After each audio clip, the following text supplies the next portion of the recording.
नमस्कार बंधुओं, आज हम बात करने जा रहे हैं ऑस्टियोआर्थराइटिस की। ऑस्टियोआर्थराइटिस एक ऐसी बीमारी होती है जिसमें हड्डियों में मौजूद टिश्यूज़ में लचीलापन कम होने लगता है, जिसकी वजह से ऑस्टियोआर्थराइटिस की समस्या उत्पन्न होने लगती है। यह ज़्यादातर 40 से 50 की उम्र वाले लोगों में बीमारी देखी जाती है। इसका मुख्य कारण अनियमित खान पान और खराब जीवन शैली भी मान सकते हैं। तो चलिए आज इसी विषय पर डॉक्टर रजत जांगिड़ जी से जानकारी प्राप्त करते हैं। ऑस्टियोआर्थराइटिस क्या होता है? दोस्तों, कंधे और घुटने की अलग अलग बीमारियों के बारे में मैं आपको अलग अलग वीडियो में जानकारी देता रहता हूं और इस वीडियो में मैं आपको बताने वाला हूं कि घुटने की एक बड़ी कॉमन सी बीमारी है जिसको अपन कहते हैं ऑस्टियोआर्थराइटिस, मतलब उम्र के हिसाब से घुटने का घिस जाना। तो आम तौर पे ये देखा जाता है कि जैसे अपनी जीवन शैली बदली है, अपने घुटने को यूज़ करना थोड़ा सा कम किया है, अपना खान पान बदला है और साथ में वज़न काफ़ी लोगों का बढ़ गया है, व्यायाम एक्सरसाइज बहुत कम हो गई है, तो घुटने की जो बीमारी है आर्थराइटिस वो काफ़ी कॉमन हो गई है। पहले हमारी जो ओपीडी में लगभग 60 की उम्र के बाद लोग घुटने की घिसावट के साथ में आते थे और अब हम लोग ये देख रहे हैं कि लगभग 45 की उम्र में ही लोगों के घुटने हैं वो काफ़ी घिस जाते हैं और इससे भी कम उम्र के लोग हैं वो हमारे पास में घुटने का दर्द लेके आ रहे हैं। किस कारण से ऑस्टियोआर्थराइटिस की प्रॉब्लम होती है? एक तो ये है कि उम्र के साथ में इस घुटना वो घिसता रहता है। एक तो एज इस मोस्ट कॉमन फैक्टर है। उसके बाद में अगर आपका वज़न ज़्यादा है, एक महिलाओं में ये बहुत कॉमनली होता है। अगर पहले कोई चोट लगी हो या घुटने में गठिया हो तो इन सब कारणों से आपके घुटने घिसावट के कारण बढ़ जाता है। जेनेटिक्स भी इसमें काफ़ी एक इम्पोर्टेंट रोल प्ले करती है कि अगर घर में किसी के ज़्यादा घुटने की घिसावट वगैरह की दिक्कत रहती है तो उसको भी घुटने की घिसावट हो सकती है। अब नॉर्मली ये रहता है कि ये जो घुटना है, ये आप इसको देखें तो इसमें यहाँ पे कार्टिलेज रहती है, नीचे कार्टिलेज रहती है। अब शुरुआती स्टेज के अंदर में ये कार्टिलेज और ये कार्टिलेज आपस में टच रहती है, लेकिन धीरे धीरे ये कार्टिलेज है वो घिसने लग जाती है। ये जोड़ का बाहर की साइड का हिस्सा है और ये जोड़ के अंदर की साइड का हिस्सा है। तो जोड़ के अंदर की साइड के हिस्से में यहाँ पे ये कार्टिलेज धीरे धीरे कम होती है। तो शुरू के स्टेज में ये कार्टिलेज सिर्फ कम होती है, जैसे स्टेज 1, 2 तक। स्टेज 3 में ये कार्टिलेज बहुत ही कम हो जाती है, ये हड्डियाँ ऑलमोस्ट पास में आ जाती है और स्टेज 4 में कार्टिलेज बिल्कुल खत्म हो जाती है और हड्डियाँ से हड्डियाँ टच होने लग जाती है। ऑस्टियोआर्थराइटिस की समस्या ना हो इसके लिए क्या करें? जो शुरुआती स्टेज है, स्टेज 1 और 2, इसका इलाज कॉमनली अपन लोग दवाई और एक्सरसाइज से करते हैं। कुछ लाइफस्टाइल मॉडिफिकेशन है, जैसे कि आपको आलती पालती नहीं लगाना, नीचे नहीं बैठना, उकड़ू नहीं बैठना, ये जो नॉर्मली जिससे घुटने पे ज़्यादा लोड पड़ता है ये सब आपको बंद करना पड़ता है। इसके अलावा एक्सरसाइज जैसे व्यायाम, घुटने की आसपास की, ये घुटने के आसपास यहाँ पे क्वाड्रिसेप्स मसल होती है जो घुटने का मेनली वजन लेती है। तो ये जो वजन लेने वाली मसल है इसकी स्ट्रेंथ अगर काफ़ी हद तक ज़्यादा रहती है, मतलब स्ट्रेंथ अच्छी रहेगी तो ये लोड ले पाएगी, तो कार्टिलेज पे लोड कम रहेगा। तो ये एक्सरसाइज है। इसके अलावा आपका वजन कम करना, रेगुलर वॉक करना, एक्सरसाइज करना। अब एक बार घिसावट होने के बाद में सबके मन में ये भ्रांति रहती है कि क्या मैं एक्सरसाइज करूँगा तो ये बढ़ जाएगा। तो एक्सरसाइज करने से नॉर्मली ये बढ़ता नहीं है, बल्कि मसल स्ट्रेंथ बनी रहने से घुटने में आपको फ़ायदा रहता है, दर्द में फ़ायदा रहता है। लेकिन अगर आपको बहुत ज़्यादा दर्द हो उस समय पे ये एक्सरसाइजेज नॉर्मली नहीं करनी चाहिए और एक्सरसाइजेज जो आपके हिसाब से सूटेबल हो वही करनी चाहिए। जिनको आगे का हिस्सा, ये घुटने के आगे का हिस्सा या जिसको पटेला फीमोरल जॉइंट कहते हैं, आगे का जोड़ है, ये जिनमें घिसा होता है उसमें साइकिलिंग अवॉइड करना पड़ता है, क्योंकि मैंने आपको कहा आलती वलती नहीं लगाना, उकड़ू नहीं बैठना, तो इसमें साइकिलिंग है वो अवॉइड करनी पड़ती है। अच्छी एक्सरसाइज रहती है, एक तो आपको घुटने को सीधा रख के नीचे दबाना, इसको आइसोमेट्रिक एक्सरसाइज करते हैं, जिसमें घुटने पे ज़्यादा लोड नहीं पड़ता, ये ज़्यादा अच्छी है। इसके अलावा जिम में जो करते हैं आप इंक्लाइन ट्रेडमिल वगैरह, ये सब एक्सरसाइज नॉर्मली अवॉइड करनी चाहिए। वॉक आप अच्छे से कर सकते हैं, जितना भी वॉक करें उतना बढ़िया, जितना ज़्यादा करेंगे उतना ही अच्छा है, मसल स्ट्रेंथ अच्छी रहेगी। किस तरह की डाइट को फॉलो करें? डाइट में अच्छी कैल्शियम वाली डाइट लें और प्रोटीन वाली डाइट लें, बैलेंस्ड डाइट लें, जिसको कहते हैं आयरन रिच डाइट। ये सारी चीज़ें जो बैलेंस्ड है वो पूरी तरीके से लें और जो फैट वाली है, चर्बी वाली डाइट जिससे वजन बढ़ता है, वो थोड़ी सी अवॉइड करने की कोशिश करें। तो वजन कम रहेगा तो घुटनों पे लोड भी कम रहेगा, दर्द आप इस तरीके से मैनेज कर सकते हैं। अगर इन चीज़ों से अगर आपका दर्द मैनेज नहीं होता है तो ग्रेड 1 और 2 के अंदर में अपने को कुछ दवाएं भी कुछ समय के लिए स्टार्ट करनी पड़ती है, लेकिन ये जो चीज़ है वो आपको हर स्टेज में करनी पड़ेगी। अब अगर आपका घुटने में कार्टिलेज काफ़ी कम हो गई हैं, हड्डियाँ ऑलमोस्ट टच होने वाली हैं लेकिन पूरी तरीके से टच नहीं है, तो ग्रेड 3 में क्या करते हैं कि आपका 2 तरह की सर्जरी अपने पास में उपलब्ध है। ग्रेड 3 के आर्थराइटिस के अंदर में इस साइड के जोड़ में अगर हड्डियाँ ऑलमोस्ट टच होने वाली हैं और इधर का नॉर्मल है, तो इस जोड़ को का जो वजन है वो दूसरी साइड में ट्रांसफर कर देते हैं। नीचे एक छोटी सी सर्जरी करनी पड़ती है जिसमें हड्डी को कट करके शिफ्ट करते हैं नीचे से, और ये एंगल चेंज हो जाता है, तो जिस साइड में डैमेज नहीं है वेट उस साइड ट्रांसफर हो जाता है। तो जहाँ पे डैमेज है वेट नहीं आने की वजह से उसमें थोड़े समय में हीलिंग स्टार्ट हो जाती है। तो ये जो ऑपरेशन है इसको हाई टिबियल ओस्टियोटोमी कहते हैं। ये है कुछ समय आपका निकाल सकता है। कई बार ये भी देखा गया है 20-25 साल तक मरीज को कोई दिक्कत नहीं आती, लेकिन आमतौर पे ये कहा जाता है कि 10-15 साल तक इस जोड़ में फिर दिक्कत नहीं आती है।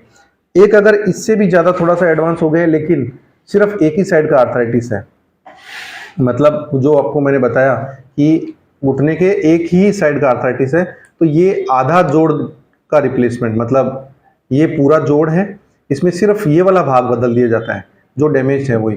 तो ये आधा जोड़ परिवर्तन या यूनिकोंडाइलर नी रिप्लेसमेंट कहते हैं इसको, ये किया जा सकता है। लेकिन ये सिर्फ जो लोग उम्र जिनकी एज थोड़ी सी कम है, मतलब 45 पे है लेकिन एक जो पार्ट है घुटने का आधा पार्ट है वो डैमेज हो गया है, तो उनमें ये यूनिकोंडाइलर नी रिप्लेसमेंट या हाफ नी रिप्लेसमेंट कर सकते हैं।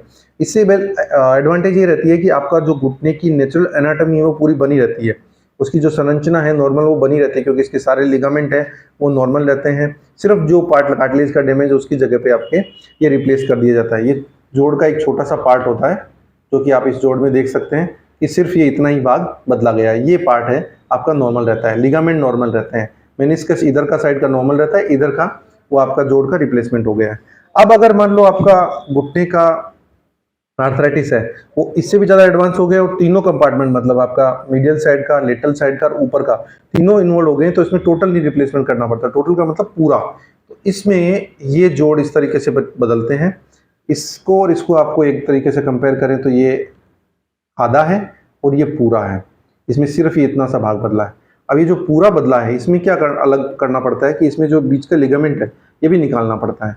तो ये जो लोगों की एज काफ़ी ज़्यादा हो जाती है प्लस आर्थराइटिस ज़्यादा सीवियर हो जाता है, ग्रेड 3 का है और तीनों चारों पार्ट को इन्वॉल्व कर दिया है, घुटना अंदर की तरफ मुड़ने लग गया है, तो फिर ये करना पड़ता है। अभी टोटल नी रिप्लेसमेंट है वो आप देखिए तो ये एक छोटा सा सॉकेट है और एक नीचे ये प्लग है, तो ये टोटल नी रिप्लेसमेंट है। ये पार्ट होता है इतना। नॉर्मली ऐसा सोचते हैं सब लोग कि ये बड़ी कोई बहुत बड़ी मशीन होती है, ये मशीन जैसा नहीं है। ये सिर्फ इस तरीके से आपका मूवमेंट करता है, एक पार्ट ये नीचे डलता है एक ही नीचे डलता है। अब नी रिप्लेसमेंट करने के लिए नॉर्मल जो हड्डी है उसका जो शेप देते हैं वो इस तरीके से, जो आगे की जो कार्टिलेज होती है उसको निकालने के बाद में ऐसा बॉक्स जैसा बन जाता है। इस बॉक्स जैसे के अंदर में जो नी का पार्ट है वो अंदर डाल देते हैं। तो सबसे पहले नीचे का पार्ट डालते हैं, ये वाला, ये यहाँ पे फिट किया, ये इस तरीके से आ गया, और आपका ये नी का ऊपर का पार्ट है ये आपका घुटने का ऊपर डालते हैं, इस तरीके से डाला और इसको फिर अपन ने ऐसे कर दिया। अब आप इसको घुटने को सीधा करेंगे तो ये जॉइंट आपका ये जॉइंट हो गया। अब आप ये पूरा स्टेबल जोड़ है, ये मूवमेंट आपका इस तरीके से चालू हो जाएगा। क्या घुटने के लिए व्यायाम करना सही है? तो घुटने में आपको किसी भी ग्रेड का आर्थराइटिस हो चाहे या कोई भी समस्या हो, अगर आपको बहुत ज़्यादा पेन नहीं है तो एक्सरसाइज करना बहुत ही अच्छा रहता है। फिर एक भ्रांति रहती है कि मैं सेक कौन सा करूं, तो नॉर्मली देखा गया है कि सब लोग घर पे जेल लगा लेते हैं, मालिश कर लेते हैं, गर्म सेक कर लेते हैं। लेकिन ये देखा गया है कि जब घुटने में बहुत ज़्यादा सूजन हो और दर्द बहुत ज़्यादा हो तो जो बर्फ़ का सेक है उससे काफ़ी आराम मिलता है। उस समय में अगर आप गर्म सेक करते हैं, जेल लगाते हैं, मालिश मसाज करते हैं तो आपका दर्द सामान्य तौर पे बढ़ जाता है। तो बेटर है कि अगर सूजन ज़्यादा हो, दर्द ज़्यादा हो तो आप उस पर बर्फ़ का सेक करें। ये 2 या 3 बार आप कर सकते हैं। इसके बाद में एक बड़ी भ्रांति ये कि क्या नी रिप्लेसमेंट एक सक्सेसफुल सर्जरी है या नहीं, मैं सर्जरी करवाऊँ नहीं करवाऊँ। तो सबसे पहले तो ये ज़रूरी है कि आप अपने जो घुटने हैं उसको किसी एक्सपर्ट सर्जन को दिखाएं, वो आपको सलाह देगा कि क्या ये चीज़ दवाई से, एक्सरसाइज से ठीक हो सकती है। अगर ये दवाई एक्सरसाइज लेने के बाद साल भर 2 साल भर लेने के बाद में आपको बिल्कुल भी आराम नहीं मिल पा रहा, तो हो सकता है कि आपको नी रिप्लेसमेंट की ज़रूरत पड़े। लेकिन नी रिप्लेसमेंट में भी सबसे ज़्यादा इम्पोर्टेंट चीज़ ये है कि क्या आपकी activity of daily living affect हो रही है, मतलब आप अपना काम करना जो डेली करना ही अफेक्ट हो गया है, तो इसका मतलब है कि आपको अब नी रिप्लेसमेंट है वो करवा लेना चाहिए। क्या नी रिप्लेसमेंट एक सक्सेसफुल सर्जरी है? अब लोगों के मन में ये रहता है कि भाई सक्सेसफुल सर्जरी है या नहीं। अब इतने सारे लोग नी रिप्लेसमेंट करवा रहे हैं तो इसका मतलब कुछ सक्सेसफुल सर्जरी तो है, लेकिन भ्रमित रहते हैं लोग ज़्यादातर इसकी सक्सेस को लेके कि कोई स्पेसिफिक टेक्निक से करने से नी रिप्लेसमेंट सक्सेस होता है, कोई कहते हैं कि रोबोटिक नी रिप्लेसमेंट करने से सक्सेस ज़्यादा होता है, किसी किसी के मन में भ्रम होता है कि किसी कंपनी का इम्प्लांट डलवा लेने से सक्सेस घुटने के नी रिप्लेसमेंट की होती है। कई पेशेंट्स ये कहते हैं कि साहब कोई ये वाली पर्टिकुलर टेक्निक है, इस तकनीक से करते हैं तो सक्सेस होता है। कई जो पेशेंट्स हैं वो सोचते हैं कि गोल्ड का नी रिप्लेसमेंट करवा लेने से घुटना, सोने का वो जो उस पर परत लगी होती है वो सक्सेस होता है। कई पर्टिकुलर हॉस्पिटल की बात करते हैं कि मेरे को तो इस हॉस्पिटल में कराऊंगा जब सक्सेस होगा, जबकि अगर ओवरऑल रिसर्च देखो या जितने भी जॉइंट रिप्लेसमेंट सर्जन है उनकी राय देखो, तो नी रिप्लेसमेंट की सक्सेस है, सफलता 2 चीज़ों पर निर्भर करती है। सर्जरी तो एक अलग पार्ट है, ऑपरेशन आपने कराया, ऑपरेशन आपका हो गया, ऑपरेशन के अंदर एक मैकेनिकल चीज़ है, आपने हड्डी कट करी, आपने करी, डाली, अलाइनमेंट कर दिया, वो ऑपरेशन ऑलमोस्ट लगभग 98% सबका सेम ही होता है। 98%, 2% किसी में हो सकता है कि ऑपरेशन में कुछ कमी रही हो या कुछ हुआ हो, लेकिन 98% सब जगह सेम रहता है, किसी भी टेक्निक से करने के बाद भी सेम रहता है। लेकिन फिर भी मरीज को वो सफल क्यों नहीं लगता कि ये ऑपरेशन सफल नहीं है?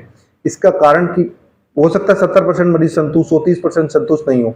इसका मुख्य कारण ये है कि इसमें जो सबसे इंपॉर्टेंट फैक्टर है वो है मरीज का मोटिवेशन लेवल क्या है। ऑपरेशन करवाने की जाने से पहले क्या वो बहुत ज़्यादा भयभीत है, डरा हुआ है, किसी के दूसरे के कहने में जाके ऑपरेशन करा रहा है, या किसी अंधाधुंध दौड़ में जाके ऑपरेशन करा रहा है कि नहीं उसने वहाँ कराया तो मैं भी कराऊंगा। उसका खुद का मोटिवेशन नहीं है, सेल्फ मोटिवेशन नहीं है कि नहीं मुझे करना है, मुझे ठीक होना है। अगर मरीज का सेल्फ मोटिवेशन रहता है, खुद से ठीक होने का रहता है, तो वो क्या करेगा, नेक्स्ट डे जैसे जैसे एक्सरसाइज बताएंगे वैसे अच्छी एक्सरसाइज करेगा। तो अच्छी एक्सरसाइज करना, सेल्फ मोटिवेशन होना, ये सबसे इंपॉर्टेंट फैक्टर है। मैंने आपको 50 चीज़ें बताई, उनमें से कोई भी चीज़ ये सक्सेस नहीं कर सकती कि मैंने गोल्ड वाला करवा लिया, रोबोटिक करा लिया, सब कुछ कराने के बाद में भी कोई सफलता नहीं मिल सकती अगर आपका मोटिवेशन लेवल अच्छा नहीं है। तो सेल्फ मोटिवेटेड पेशेंट जो खुद की मर्जी से कराने आया है, नहीं ठीक होना है, घुटने में दर्द है, ठीक करना है, चलना है, दौड़ना है, वो ठीक होता है। इसके अलावा ये बहुत जरूरी है कि ऑपरेशन के बाद में आप रेगुलर एक्सरसाइज करें। जिन लोगों ने बहुत लंबा समय निकालने के बाद में, जैसे 10 से 15 साल निकाल दिए, अब घुटने की मांसपेशियां बिल्कुल खत्म हो गई है, बिल्कुल वेस्टेड हो गई है, उसके बाद में अगर कोई ऑपरेशन कराता है तो मांसपेशियां बिल्कुल खत्म हो जाने की वजह से उसकी रिकवरी है वो जल्दी नहीं हो सकती है। तो ऑपरेशन से पहले आपने कितना डिले किया है, आपकी मांसपेशियां कितनी खत्म हो गई है, इसके ऊपर डिपेंड करता है कि आपकी रिकवरी कितनी फास्ट होगी। तो जितना जल्दी आप ऑपरेशन करवाते हैं, एक समय ज़्यादा समय नहीं वेस्ट करते हैं, प्लस आप एक्सरसाइज कितनी अच्छी करते हैं, जितनी अच्छी एक्सरसाइज करेंगे इससे एक तो तुरंत रिजल्ट आएगा, प्लस जितनी लंबे समय तक आप एक्सरसाइज करेंगे उसकी लॉन्गेविटी बढ़ती जाएगी, आपका इम्प्लांट का सर्वाइवल बढ़ता जाएगा। मतलब आपका लोग आपको जब आप दिखाने जाते हैं तो डॉक्टर साहब आपको कहते होंगे ये 10 साल चलेगा, लेकिन एक्सरसाइज करने से, रेगुलर व्यायाम करने से 10 का 15 भी चल सकता है, 20 भी चल सकता है। जितनी एक्सरसाइज करेंगे उतना मसल स्ट्रेंथ रहेगी, उतनी उसकी लॉन्गेविटी बढ़ती जाएगी। अब बहुत सारे लोगों के अंदर में ये रहता है कि ऑपरेशन करवा लेने के बाद, नी रिप्लेसमेंट करवाने के बाद में आपकी लाइफ में आप बहुत कुछ नहीं कर पाते। ऐसा कुछ भी नहीं है कि आप बहुत कुछ नहीं कर पाते। एक एज के बाद में आपकी वैसे भी एक्टिविटी है वो काफ़ी रेस्ट्रिक्ट हो जाती है। आपको रनिंग, क्रिकेट वगैरह ये सब तो आप नॉर्मली 60 के बाद में नहीं करते। अब 2 चीज़ अवॉइड करने के लिए आपको डॉक्टर कॉमनली कहते हैं कि आपको एक तो आलती पालती नहीं लगाना, एक उकड़ू नहीं बैठना। इसका कहने का कारण ये है कि ये एक्टिविटी करने की वजह से आपके घुटने में जो डैमेज है, जो आपको आर्टिफिशियल लगाया गया, उसमें डैमेज जल्दी होता है, तो आपकी लॉन्गेविटी कितने लंबे समय तक चलेगा वो कम होता जाएगा। तो इसलिए ज़रूरी है कि आप आलती पालती ना लगाएं, उकड़ू बैठें। कभी कभी बीच में आपको कोई इमरजेंसी हो, कुछ होता है, आप आलती पालती लगा भी सकते हैं, लगा पाते हैं, लेकिन अवॉइड करनी चाहिए जिससे आपकी इसकी उम्र बढ़े। इसको आप इस तरीके से भी समझ सकते हैं कि हिंदुस्तान में नी रिप्लेसमेंट, घुटने का प्रत्यारोपण बहुत ज़्यादा करना पड़ता है, जबकि वेस्टर्न वर्ल्ड में, अंग्रेजी लोगों में कूल्हे का प्रत्यारोपण बहुत ज़्यादा होता है। इसका कारण ये है कि ये लोग कुर्सी पे बैठते हैं और उकड़ू बहुत कम बैठते हैं, तो इनके कुर्सी पे बैठने के कारण कूल्हे ज़्यादा खराब होते हैं और अपने उकड़ू बैठने के कारण, आलती पालती लगाने के कारण घुटने ज़्यादा खराब होते हैं। तो अगर अपन जो नी रिप्लेसमेंट अपन ने कराया है, जो आलती पालती उकड़ू बैठने की वजह से ज़्यादा जल्दी डैमेज हुआ, तो ये अगर आप इसमें भी आलती पालती उकड़ू बैठेंगे तो ये बहुत जल्दी डैमेज होगा। तो दोस्तों इस तरीके से मैंने आपको जो कुछ कॉमन भ्रम और भ्रांतियां हैं नी रिप्लेसमेंट से जुड़ी हुई, साथ में घुटने के इलाज से जुड़ी हुई, साथ में मैंने आपको ये भी जानकारी दी कि घुटने में आर्थराइटिस किन किन कारण से हो सकता है। तो दोस्तों इस वीडियो को आप शेयर करें ताकि जो लोग नी रिप्लेसमेंट या नी पेन के बारे में जानकारी लेना चाहते हैं उससे ज़्यादा से ज़्यादा लोगों के पास में पहुंच सकें। धन्यवाद दोस्तों। तो आज आप लोगों ने डॉक्टर रजत जांगड़ जी से ऑस्टियोआर्थराइटिस के बारे में जाना। ऐसी और जानकारी को देखने के लिए हमारे चैनल को सब्सक्राइब करें, जिससे आप आने वाली हर बीमारी से सतर्क रहें और साथ ही लाइक, शेयर, कमेंट करना ना भूलें। तो चलिए अगले शुक्रवार फिर से मुलाकात होगी। तब तक के लिए दीपिका को दीजिए इजाज़त।